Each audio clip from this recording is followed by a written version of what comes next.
Okay. Hello, today is Tuesday, January 14th, and we're discussing the movie Lenny about Lenny Bruce, and I can't wait. Rabbi, take it away. Okay, well, but Linda was in the middle of a story. So let's Okay, Linda, tell the before story. we started to record. So tell us what Lenny Bruce said that Oh, came. one of the things that Lenny Bruce said in his album was that marijuana was going to become legalized because all the college students were smoking pot. And by the time they got to be old enough and attorneys, they would be legalizing it. And that all came true. I mean, a lot of Wow. the things he said was all came true. Mhm. Great.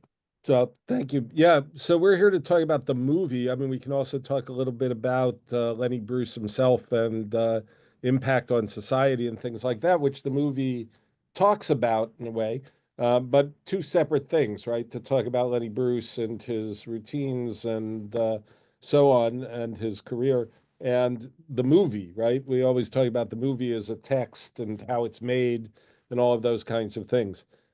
This movie was made in 1974, and it was nominated for 6 Oscars and came out, including Best Screenplay, Best Cinematography, Best Director, Best Actress, Best Actor, and Best Picture. Right? It did not win any of the awards that year. So all of these things were nominated, but the movies they were up against that year. That you may have heard of. Alice Doesn't Live Here Anymore, um, The Godfather Part Two, and Chinatown. So Chinatown won the Best Screenplay Oscar. The Godfather won Best Picture and Best Director. Um, Alice Doesn't Live Here Anymore won Best Actress. Right? So, and deservedly so, right? That's some pretty great company to be in. But so that's what happens at the Oscars. Sometimes, that's why people say it's an honor just to be nominated, right?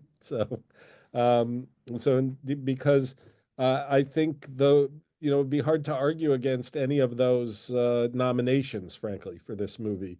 I do think uh, it was not edited for best editing, but I think this movie is kind of pioneering in editing. Um, it's there these really short snippets, right? Somebody in the crowd listening to Lenny Bruce, right? The way it's edited is really quite remarkable, and also the framing device of the film itself is now kind of a commonplace. But you even see it in comedies now. Um, the documentary style, right? That someone's being interviewed while they're also acting in the movie.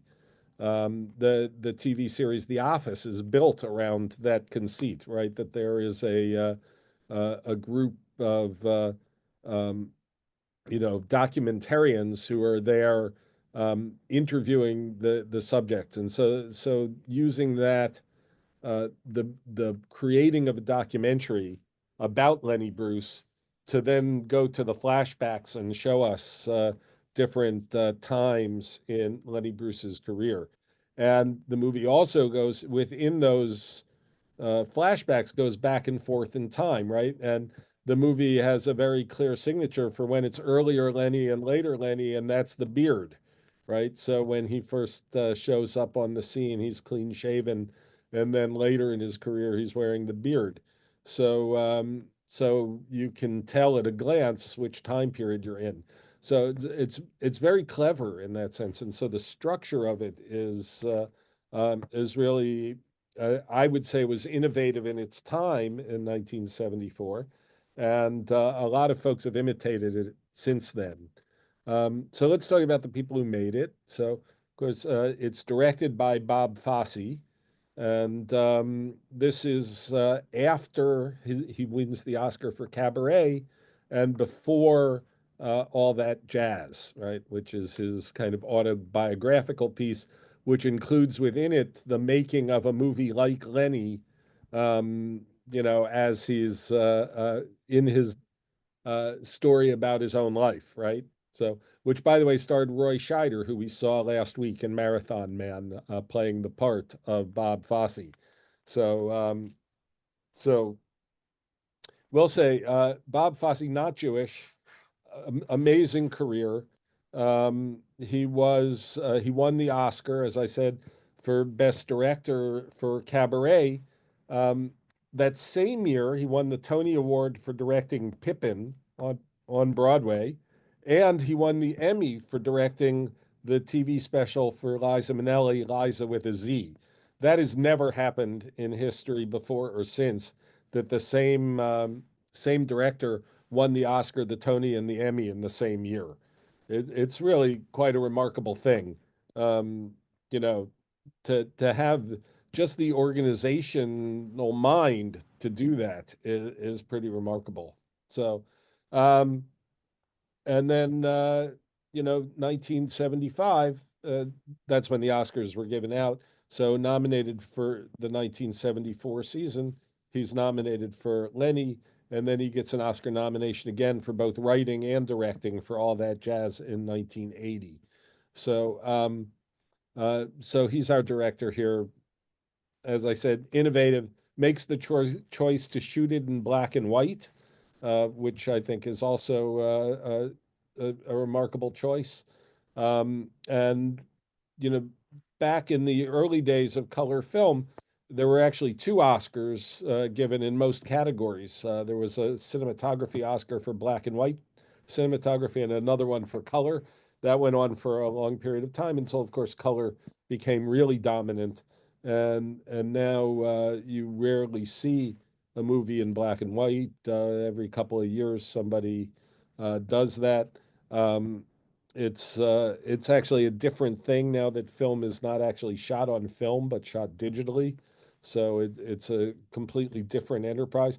A cinematographer who's great in color isn't necessarily great in black and white. So it's you've really got to put the team together to make that happen. And I think part of it is, why did he choose to make this movie in black and white? And I think for a lot of us, the only film clips we've ever seen of the real Lenny Bruce are in black and white. Right? If you were lucky enough to see him in a nightclub, you saw him in color, of course. But TV appearances, things like that, always black and white, right? So I think that was part of the decision making here. There may be something about black and white character of Lenny Bruce, right? Things were right or they were wrong. As somebody said about him, it might have been better for his career if he just paid the $2, right? Just pay the fine and get it out of the way and go on with your career. And he actually believed in the legal process so much that he wanted his day in court all the time. And I think the movie does a pretty good job of showing that black and white side of his character, if you like. You um, the writer of this movie is the one who is really the father of this material. Is a guy named Julian Barry, and he was Jewish. He was born in the Bronx. He first wrote a screenplay about the life of Lenny Bruce within a couple of years of his death. So in the late 1960s, that movie didn't happen. So he actually turned his original screenplay into a stage play called Lenny, and it played on Broadway. And that's where Bob Fosse saw it and got interested in making a movie, and ultimately ended up working with Julian Barry to turn his screenplay that had been turned into a stage play back into a screenplay. And of course, it gets nominated for an Oscar. Right. Um, so he Julian Barry writing was interviewed extensively about Lenny Bruce and about writing this movie. He actually saw Lenny Bruce perform in New York in the 1950s, and so had some personal experiences with that. And his memory of seeing Lenny Bruce, as he say, he was not safe like a performer like Milton Berle. who came out and the show was the same every night, and that's how it was done. You have a bunch of jokes, you actually had joke writers you paid to write your jokes and so on. In that way, Lenny Bruce is a new kind of stand-up comedian. And I think that, as much influence as he may have had on anything societal, he had a tremendous influence on comedy in this country. Um, the idea that a comedian essentially writes his or her own material and goes up on stage and performs it, the idea of that comedy um, is spontaneous, right? Not here's my jokes, not the Henny Youngman sort of style. Funny as that can be, or Rodney Dangerfield, who was a great practitioner of it as well, right? The interaction with the audience, the feeding one on the other, is something that Lenny was one of the real innovators for.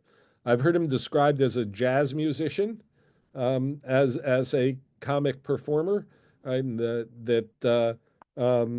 if you see a jazz performer improvising every night, some nights are better than others. You know, some nights are more on.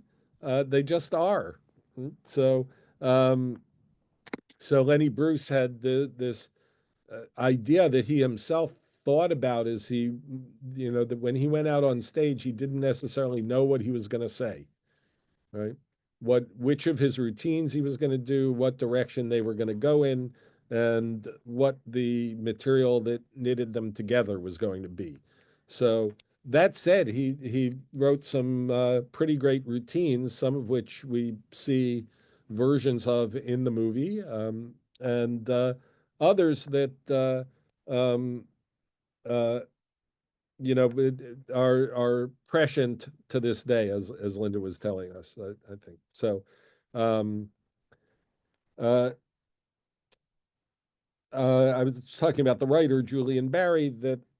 So he had a fair amount of material to work from. I mean, Lenny Bruce, of course, was interviewed many times in his career, including by the guy who was the first to label him as a sick comedian in Time magazine, which we saw in the movie.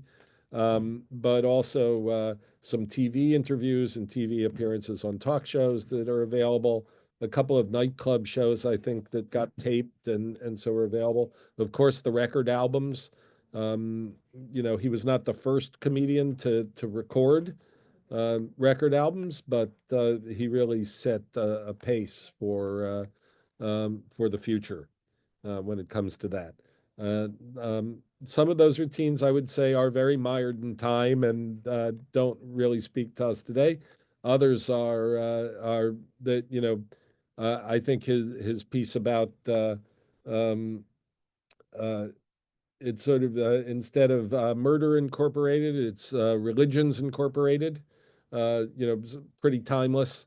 And I love a piece he did about the American Medical Association and the boy in the well, actually, that is seems very prescient today. So, um, but so Julian Barry had all of that. Plus, of course, he had court transcripts to work from as he was writing these things.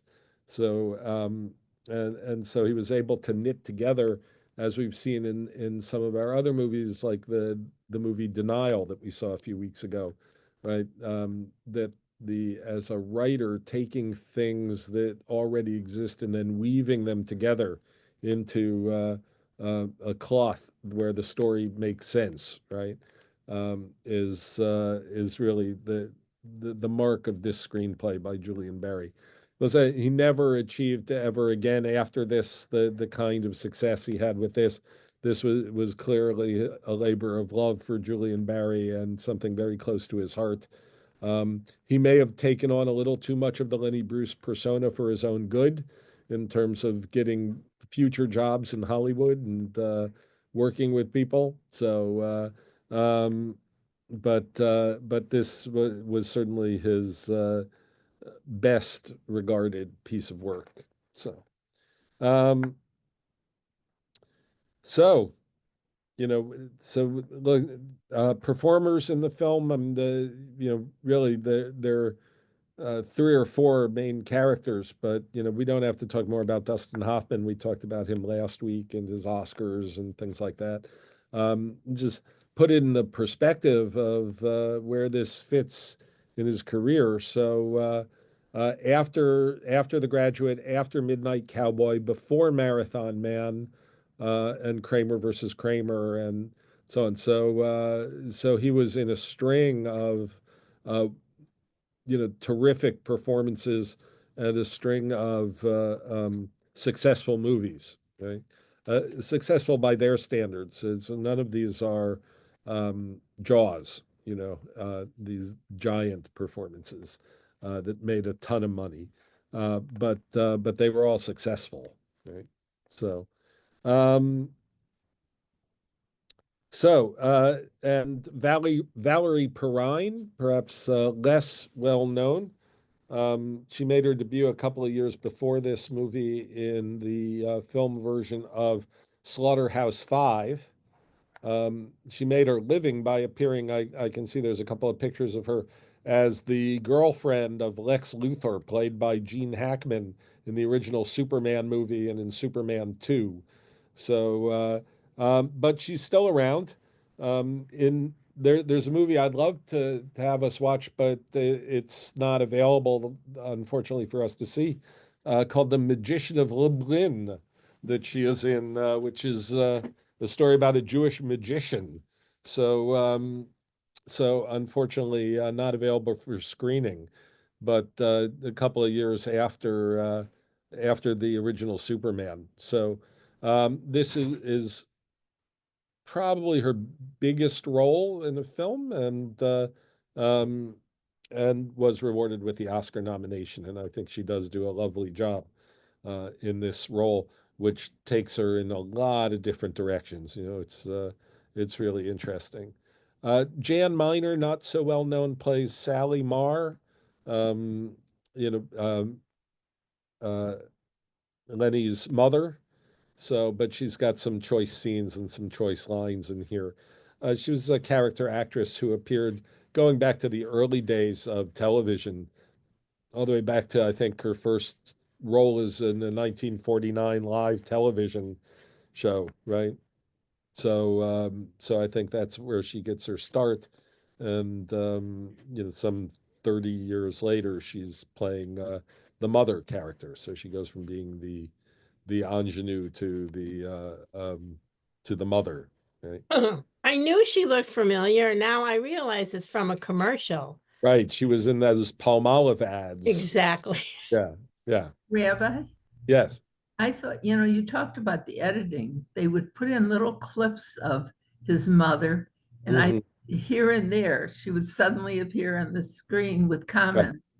I Yeah. thought she was wonderful. I thought that really added to the film. Yeah, yeah, yeah. It's a great little performance. She was not nominated for anything. I have to go back and look and see who was nominated for Best Supporting Actress that year. I'm sure there were some good ones. So How uh, old was Lenny Bruce when he died? 40. was he 40? I was going to say no older than 40 is. 40. So look, he could still be around. If he hadn't died young. And so who knows? Who knows what might have come? People grow and they change over time. So Don't you not think he was self-destructive? there's no question that he was self-destructive. And and he was an addict. I mean, and you can argue that addiction is a disease. It starts, I'm not going to say it starts with being self-destructive necessarily, but once you're in the throes of it, I mean, it's hard to not be self-destructive, particularly with drugs that require an ever greater amount. I mean, this is the opioid epidemic that we have in our country today, right? Is that people start out taking one pill and end up taking a lethal amount of pills because that's what it takes to get the effect of the one pill over time. So, so the question that the movie asks kind of at the end is, um, you know, did was this an accidental overdose at the end? And no one can really answer that question the same way that you can't really answer it about Marilyn Monroe either. I mean, right? Is it just you've built up a tolerance to these drugs and up to the point where you end up taking a lethal dose just to get the feeling that you used to get when you took your first dose, you know? Um, so um, so it's I'm not sure if it's useful to talk about folks like that as being self-destructive as much as to talk about them being addicts, and he certainly was that. Um, is that associated with his um, career? So in other words, if he had been able to get clean from drugs, how would that have changed his career arc? And would he have said the same things to the same people, without the drugs? We can't answer that question. Not really. He would have been 99 if he was alive. Yeah. So what year was he born? 1925. Okay. And his birthday's in the fall. Right. So I've been thinking about that because Martin Luther King was born in 1929. Oh, Could also be alive. Old, yeah. but Oh, very old. yeah. Honey, Bruce would have had a heyday with Trump. Right. Well, somewhere along the line, I have the feeling he would have become tremendously disillusioned. And what that means, he actually lived in a world where he thought the justice system was going to work on his behalf eventually, right? So to live through a time where we're not so sure about the justice system, I think would have been very hard for him. So, at his core, there is a love of America at his core that we shouldn't forget about, right? I mean, he's um, this is the country where you're allowed to complain. This is the country where you have free speech. Sooner or later, the courts will agree with me that I have free speech and that what I'm doing has redeeming social value, right? But, he believed in that. I mean, he died still believing that for sure. So, so instead of, as I think the court saw him as a dissident and you know, that's not how he saw himself. He saw himself as a defender of the rule of law, as a defender of the Constitution, and so it's very different. What he was in starting in the 1950s and into the 1960s was a Jew who attacked the United States as a Puritan country. At a time when most Jews didn't want to call that much attention to themselves, right? I mean, we're talking about the Eisenhower 1950s. I mean, it was not a time, you know, by the time the free speech movement arises in Berkeley in the early-ish 1960s, you're almost to the end of Lenny Bruce's life, right? I mean, he's fighting this battle before the free speech movement becomes a thing. There is a snippet of a professor who speaks at his trial on his behalf, who was a professor at Berkeley, so who would have been at Berkeley around the time of the dawn of the free speech movement, which I think it starts 63, 64 in Berkeley. So um, so Lenny's fighting that battle before a lot of other people were fighting that battle. A lot of people joined the cause, and maybe they joined it because of him. So, uh, so Rabbi, yeah, who do you think today would fit the role that he played? That, being for free speech or yeah, it's a little hard to say. I mean, who are our free speech heroes today? Of course, the interesting thing with Lenny Bruce is, in his day, he pushed the envelope on language and things like that, and nowadays, the language that you hear in this movie, you can hear on TV pretty much any day of the week. It may still be a little rough for this crowd, for us watching it. But you know what? My rabbi recommended I watch this movie.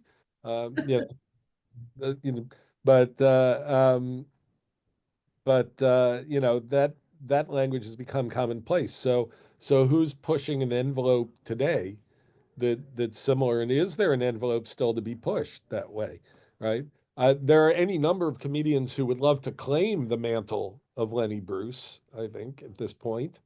And they do it by trying to be ever more, um, you know, using as George Carlin, who was an inheritor, I think, of Lenny Bruce, but is also now, you know, in the past, but his 7 words that you can't say on television, which got him into trouble with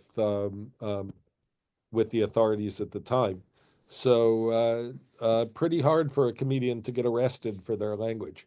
I think the interesting thing today is actually, like I said, there's a lot of people who would kind of claim this mantle that they're not politically correct comedians, right? You know, but I think the interesting thing is the people who are actually, um, you know, they may not be politically correct either, but they also are speaking with a new language about, uh, you know, love for the LGBTQ community, for example. So instead of the people who some of these guys with podcasts who are, you know, associated with the right wing in this country, right? It's the people who are trying to push the comedic envelope from the left that I think are more likely a real inheritor of Lenny Bruce.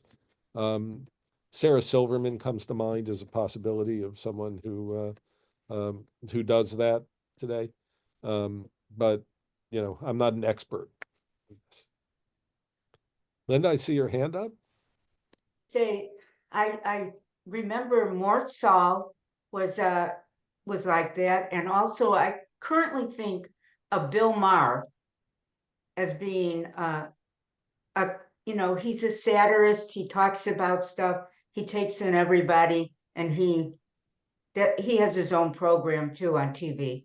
Yeah, So I would put him in that category. I mean, I, Lenny I, Bruce was just exceptional. yeah, I would put Bill Maher in the category of comedians who would like to be in the Yeah. right seen as the modern day Lenny Bruce. Right. Uh, I don't think he, uh, I don't think he gets there. No, not yet. Yeah, you know. So I we'll see. know that there's I, a lot out maybe, there, but I don't know them. so surprisingly, look, who's going to be on the president's enemies list? Oh. You know, Bill Maher may be, Stephen Yes. Colbert will be, Oh, you know, yeah. right?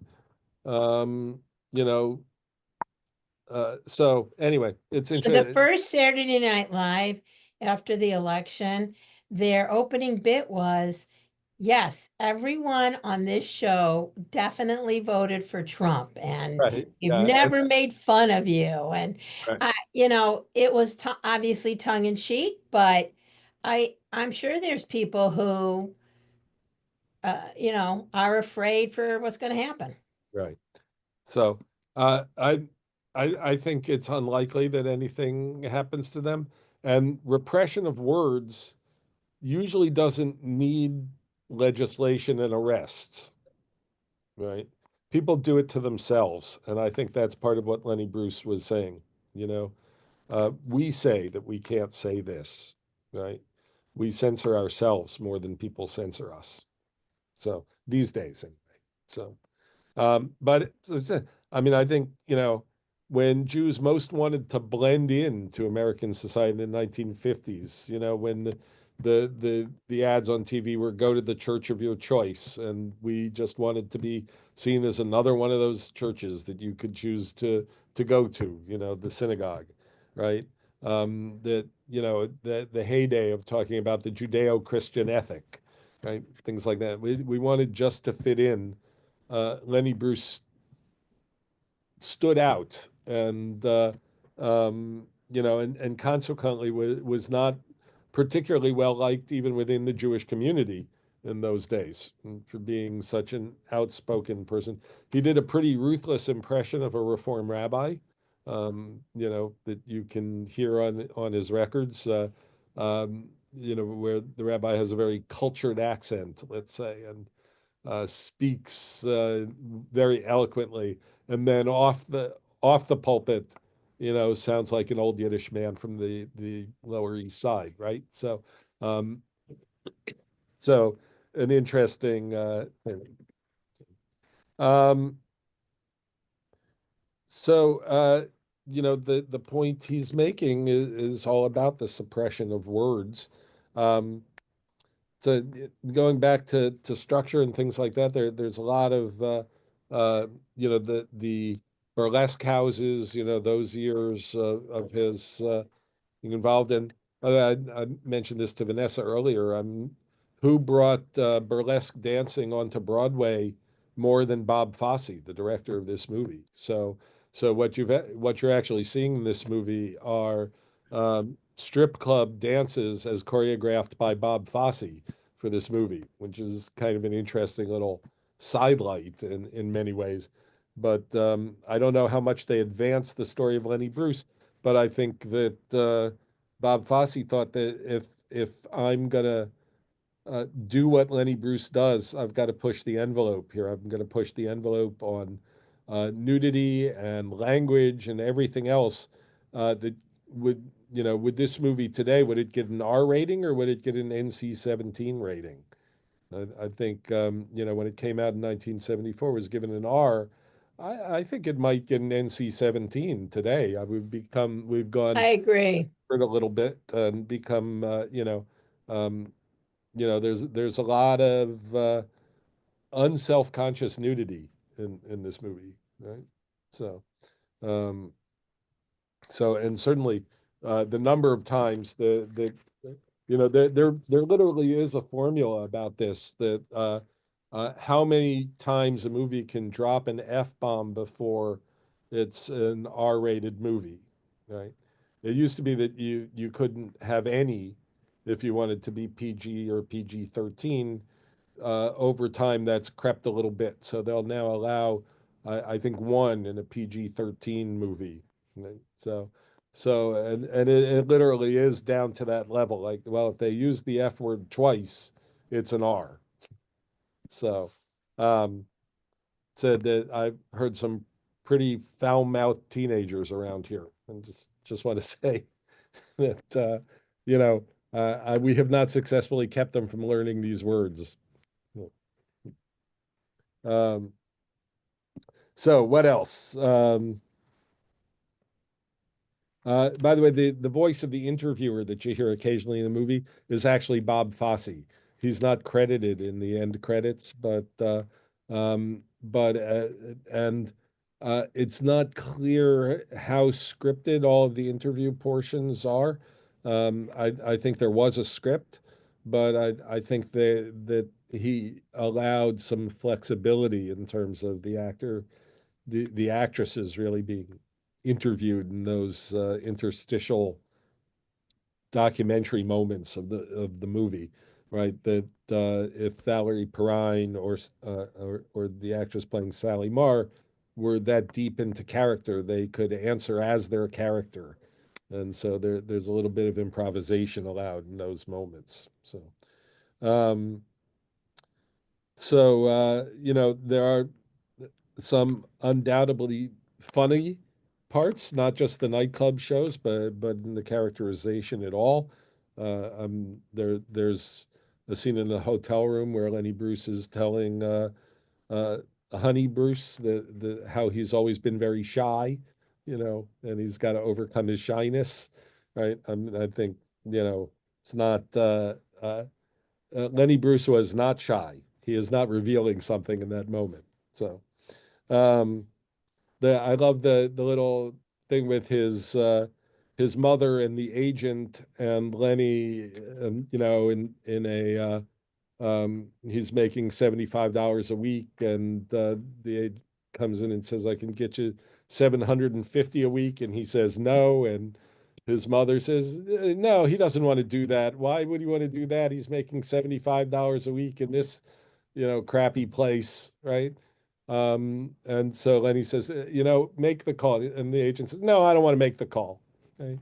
There's a great sort of natural play between the characters in that scene that there are parts of this movie that just feel so alive and real. The grandma. Yeah, I think she's a great aunt, actually. Okay. Fat. His grandma, right? The sound of a Jewish seagull.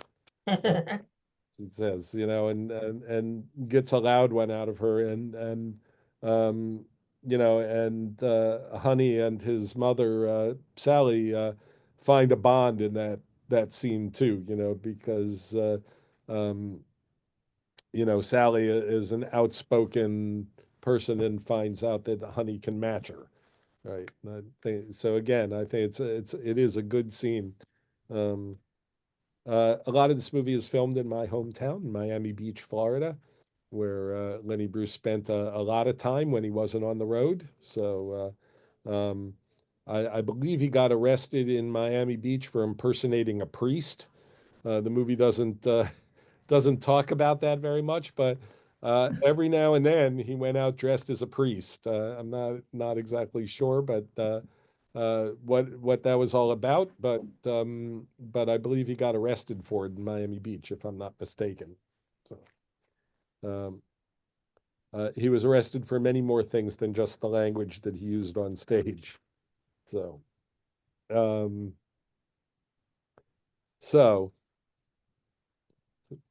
Um, and the movie does a nice job of sort of matching Lenny Bruce routines with incidents from his life. The one that I think for me is most clear is the one where on stage he's talking about the difference between a girlfriend and a wife, right? And all of a sudden when you get married, what your wife wears, you're not as hip as you thought you were, right? It's, basically. Uh, his point of view. So there's also, I think, a parody role, a parody of Milton Berle in this, the character of Sherman Hart, the old comedian who tells him not to work blue, that he doesn't need to use that kind of language and so forth, and um, while having a hand on his wife's thigh, through the whole scene. Yeah. So, um, I'm sure there's a reason that they didn't use the name Milton Berle. Milton Berle was very much alive and kicking in 1974. And even though some of the shtick is very clearly Milton Berle shtick, down to the thing with the cigar in his mouth, like a big old walrus tooth, and what does he say to him? Do me a favor, slow down. I can't write that fast, right? Milton Berle was famously blamed for stealing jokes regularly, right? So I think uh, that's the characterization there. Um, I just like to say that I'm intrigued by the last shot in this movie of um, Lenny Bruce, one of the last shots. I don't think it's the very last shot, but the naked body on a bathroom floor, splayed out, uh, not quite crucified, but close, right? So I think that's the image the movie wants to leave you with of, you know, um, a Jew crucified on the bathroom floor for speaking out to the powers that be in his day. Right. And so I think um, this movie makes a kind of an implicit connection about both the dangers of speaking truth to power, the outcomes of speaking truth to power, and making the suggestion that just like the Romans crucified Jesus back in the day, even though Lenny Bruce took credit for it, he said Morty did it. They found the note, but nevertheless, the dangers that come from taking on the power. In the days of Jesus, it was the power of Rome. For Lenny Bruce, it was the power of the Eisenhower administration, right?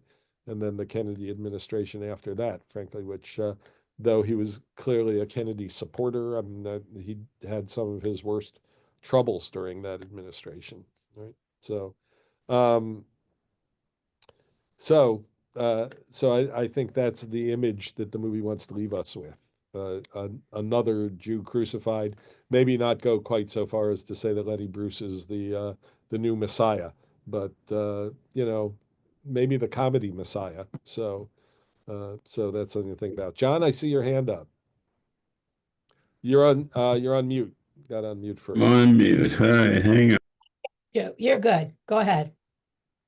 Well, Gail and I, after we saw this movie, weren't quite sure why you chose this movie. Uh-huh. Yeah. I mean, I see the connection with Dustin Hoffman, and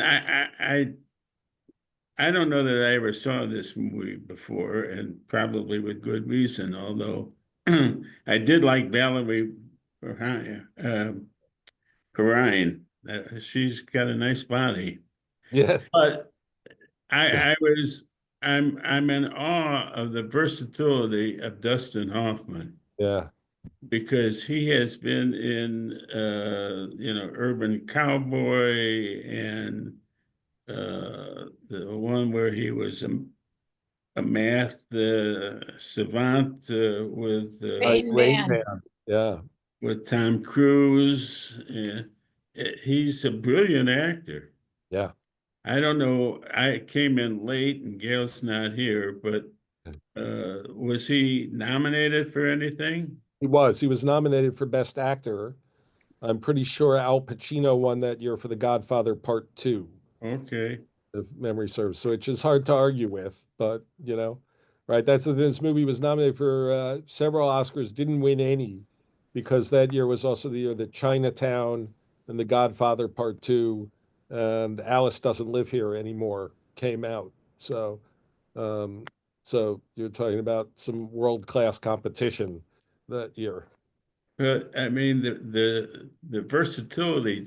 Tootsie, he was in that, and they're all so different. Those roles are so different, and he was great in all of them. So Right, right. And I don't think you were with us last week. We saw him last week in Marathon Man. no, we saw the movie, Yeah, so but very we were well, unavailable for the. Although I think Gail, I was not. yeah, Gail was right, here, right. and now I'm here, and she's not. But Yeah, we're happy together though still. yeah. So don't. Good. Well, that's good to know. So anyway, yeah, I mean, look, Dustin Hoffman is great in this movie, has been great in a lot of movies. Has been nominated for an Oscar lately. What But has he done lately, Rabbi? Uh, so that's a good question. We can look it up. His most recent Oscar nomination, I think, was for a movie called Wag the Dog, which I think goes back, A 20 long time. now. Yeah. Um, he had a TV series that didn't last long on HBO that was pretty interesting that revolved around a racetrack and horse racing.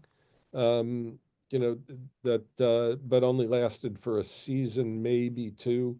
Um, you know, uh, he in more recent years has been in yeah, this past year he's in the new movie by Francis Ford Coppola, which I have not seen. It hasn't played around much. Megalopolis did not get great reviews, but that doesn't mean he isn't great in it. So I don't think that's a big part. And then you can see he's done some voiceover work in some smaller roles. The Meyerowitz stories, I think he had a large role in, um, which is a TV series. Um, so, so he's still active. He's not a kid anymore. Um, He's not 87. 87. Yeah, Yep. and he's not likely to be cast, for the leading man parts. Every now and then a movie comes along for an 87-year-old lead, but Yeah. not very often. So, uh, but Are you only doing Jewish themes in the films you're choosing now? I mean, that's the idea. We call this Jewish real classics. So, how to define that? I mean, I think different people might define it different ways. For me, it's not necessarily about are there Jewish actors and Jewish directors and writers? I mean, though most of these movies have some combination of that, as most movies in Hollywood have. Look hard enough, there's a Jew in there somewhere, right? Um, but more, did they have something to say about sort of Jewish life in America, around the world, and things like that. So that's One of more. my favorite actors is Jack Nicholson, Uh-huh. and he's also up in years. Has he done any films that might have a Jewish theme? Uh, I can't think of one. I'm reasonably certain he's never been cast as a Jew. No, I don't think so. Um, but I honestly I can't think of a movie, uh, with a Jewish theme with Jack Nicholson in it. You know, I don't know. Interesting. The first movie that Dustin Hoffman became a star from The Graduate, which I think if we were to watch The Graduate, we would definitely think that his character is Jewish. Uh, but definitely not in the screenplay, not in the novel that it's based on, explicitly not Jewish. But somehow in the movie, just by putting Dustin Hoffman in it, um, we might think of the character of Benjamin Braddock as being Jewish, right? Um, so it's just something. We don't want to stereotype ourselves, but somehow that those characters undergo a transformation from the book. Um, that screenplay was written by Buck Henry, I think, who is, I believe, not Jewish, but anyway. But for instance, we could perhaps watch a movie like I just caught a piece of this on cable TV this week. I don't know if you remember Oh God, with George Burns playing the part of God and John Denver, the singer, playing it. So doesn't explicitly really talk about Jews and Judaism, but it was written and directed by Jews. Carl Reiner directed it, and Larry Gelbart wrote it. And it might fit into our paradigm, even though it's not really about a Jewish character other than God. George Burns, of course, was Jewish. So um, But so Henry's his name at birth was uh Henry Zuckerman. So it Thank- doesn't say it okay, doesn't say he was Jewish, but okay. So, well, we may have to do a little more research into Buck Henry. yes, and did So, he was undeniably a funny writer. yeah.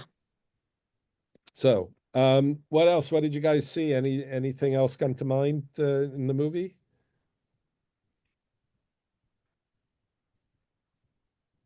I thought it was a little too long. Okay. I love particularly some of these scenes that apparently John admired.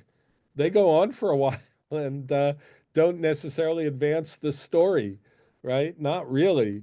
I do think, as I said, I think that the director wanted to push the envelope on nudity a little bit, and and this is not long after Midnight Cowboy. We talked about the director John Schlesinger last week, the only movie that's ever won an Oscar with an X rating. At the time it was X, now it would be NC-17. But no movie of that rating has won the Oscar for Best Picture. I think that Bob Fosse might well have been prepared to get an NC-17, an X rating. Um, he might have been surprised that he didn't actually. So, but yeah, there are times when they could probably have edited and not done any harm to the story, right? But I think he had his reasons for letting those scenes go on longer. Um, I do. There's so many things that I like in this movie. I like the scene where his mother, Sally Jan Miner, is talking to the interviewer about how she went from Miami to California when when Lenny ends up in custody of his young daughter. And, we don't hear the question that the interviewer asks her, but her answer is, if a Christian woman uprooted her life and moved across the country to be with her son who was raising a child, would you call her a Christian mother? So, you know, that's what I did. I'm a Jewish mother, right? So it makes an interesting point, both of the stereotype of Jewish mothers and of what she did. Yeah. So, um, but yeah, maybe it's a trifle long. I find the digression sort of worth it, but Linda? Now that Or- Vanessa's on her computer there, Vanessa, I was just wondering whatever happened to Lenny Bruce's daughter. Okay. I Yeah, mean, I found myself thinking about that this morning as I was driving in. I don't know the answer. I was wondering if she's listed at all. I She didn't is. get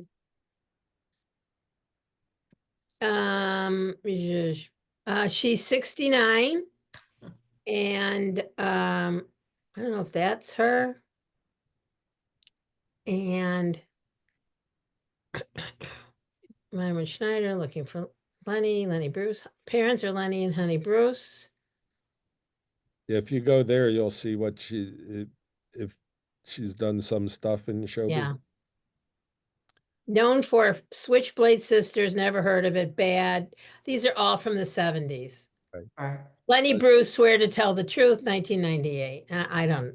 So but- she did interviews in 1998 and 1970. Yeah. He apparently worked on this movie as an advisor, right? Um, so and the founder and CEO of the Lenny Bruce Memorial Foundation.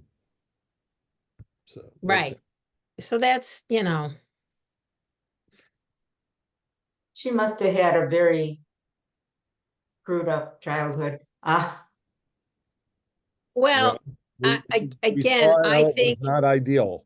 yeah, No, the scene where Sally comes to take care of her is very poignant. right. And I mean, Lenny's trying to do his best, and I'm sure the stuff with the mom, Honey, who's an addict, is in jail in Hawaii. I mean, Actually, he was in jail in California, oh, in California. arrested in Hawaii and sentenced to jail in California. Okay.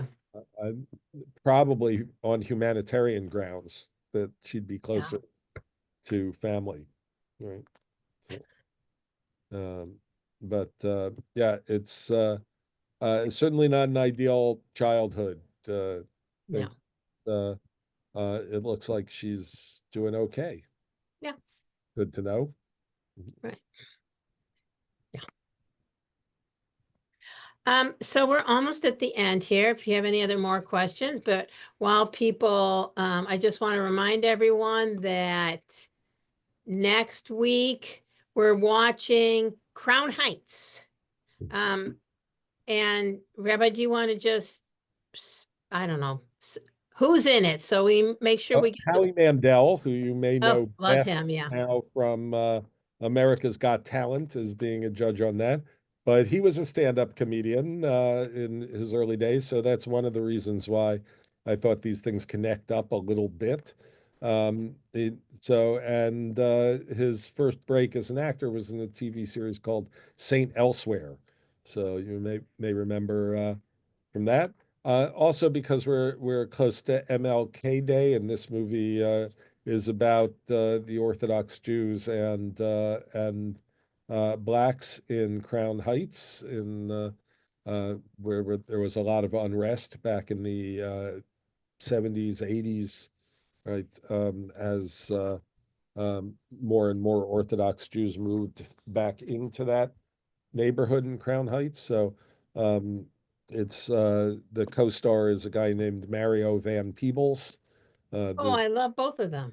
The son of Melvin Van Peebles, who was kind of an avant-garde filmmaker in the 1960s, and his son becomes an actor and director in his own right. So I believe this was maybe produced by HBO back in the day, and I don't. It's one of the early movies to be more of an you know, a cable movie rather than a movie for movie theaters. So it should look good on your TV screens.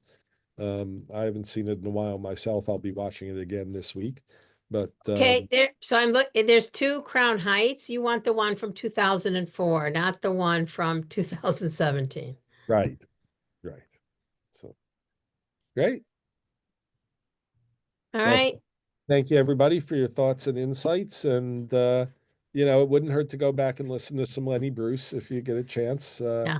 Like I said, I would listen if you're interested. Find the skit about the boy and the well, the American Medical Association. I think that one still stands up both in terms of being funny and in being worth thinking about. So Okay. Thank you. Have a good week. Thank you, everybody. See you next week. Bye-bye. Bye-bye. Bye-bye. Bye-bye.